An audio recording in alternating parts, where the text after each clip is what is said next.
जी साथियों, देवदीप चैनल में आप सभी का बहुत बहुत स्वागत और अभिनंदन है। हमारे साथ ये नन्हे बच्चे हैं जो our lady of health church Masihgarh से हैं और प्रभु का वचन सुनते हैं और सुनाते हैं और आशीष पाते हैं। अपना नाम बताइए। मेरा नाम साक्षी। मेरा नाम सृष्टि है। मेरा नाम जैकलीन। मेरा नाम स्मिता है। मेरा नाम आयुषी है। मेरा नाम स्मिता है। मेरा नाम अर्पिता है। मेरा नाम प्रातस्का है। मेरा नाम परिणीता है। तो आइए आज हम उत्पत्ति ग्रंथ के 39वें अध्याय के बारे में पढ़ेंगे, है ना। यूसुफ मिस्र देश ले जाया गया। फिरौन के एक पदाधिकारी अंगरक्षकों के अध्यक्ष पोटीफर नामक मिस्र निवासी ने उसे उन इस्माइलियों से मोह ले लिया था जो उसे वहां ले आए थे।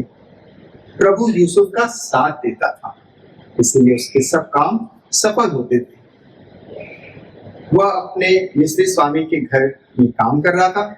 जब उसके स्वामी ने देखा कि प्रभु उसका साथ देता है और प्रभु उसके साथ सब काम सिद्ध कर देता है, तो यूसुफ उसका कृपा पात्र बन गया। क्यों कृपा पात्र बन गया? प्रभु उसके साथ रहता था। उसने उसे अपना निजी सेवक, अपने घर एवं समस्त संपत्ति का प्रबंधक बनाया। जब से उसने अपने घर और समस्त संपत्ति का प्रबंधक बनाया, प्रभु यूसुफ के कारण उस मिस्री के घर को आशीर्वाद देने लगा। क्या घर, क्या खेत, उसकी सारी संपत्ति पर प्रभु का आशीर्वाद था। इसलिए उसने अपनी समस्त संपत्ति का प्रबंध यूसुफ के हाथ में दे दिया और उसके रहते उसे सब खाने पीने की सेवा और किसी चीज की परवाह नहीं रह गई थी। यूसुफ सुलोल और सुंदर युवक है ना। यूसुफ बड़ा सुंदर था, सुडोल था, खूबसूरत था।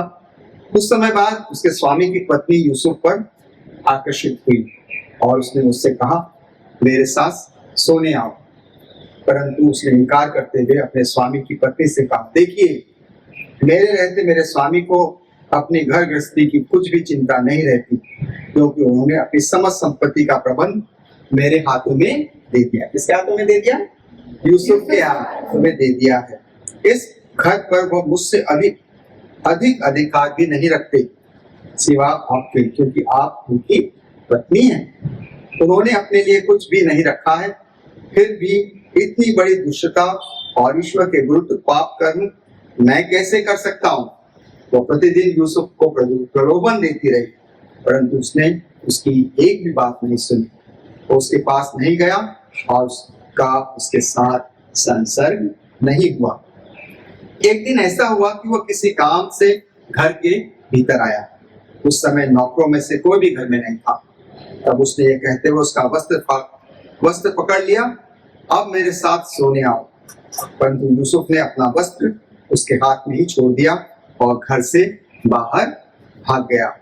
जब स्त्री ने देखा कि उसके हाथों में अपना वस्त्र छोड़कर घर से बाहर भाग गया, तब उसने घर के सेवकों को बुलाकर उनसे कहा, देखो, यह इब्रानी हमारा अपमान करने यहाँ लाया गया है और मेरे साथ सोने के लिए मेरे पास अंदर गया। इस पर मैं जोरों से चिल्ला उठी। जब उसने जोर जोर से चिल्लाने की मेरी आवाज सुनी तो मेरे पास अपना वस्त्र छोड़कर वो बाहर निकल गया। जब तक उसका पति घर ना लौटा, उसने उसका वस्त्र अपने पास रखा। उसने उससे कहा, यह कहा, इब्रानी दास जिसे तुम हमारे यहाँ लाए हो, मेरा अपमान करने के लिए मेरे पास आया था। परंतु जब मैं जोर जोर से चिल्लाने लगी, तब वो अपना वस्त्र मेरे पास छोड़कर हाथ निकला। जब उसके स्वामी ने अपनी पत्नी की बात यह सुनी कि उसके दास ने उसकी पत्नी के साथ ऐसा बुरा व्यवहार किया है, तब वो क्रुद्ध हो गया। कौन क्रुद्ध हो गया? हाँ, मालिक क्रुद्ध हो गया, क्योंकि उसकी पत्नी उस पर कुदृष्टि रखती है। यूसुफ के स्वामी ने उसे पकड़वाकर बंदी गृह में डलवा दिया, जहां राजा के बंदी कैदी रहते थे। वहां वो बंदी गृह में रहा।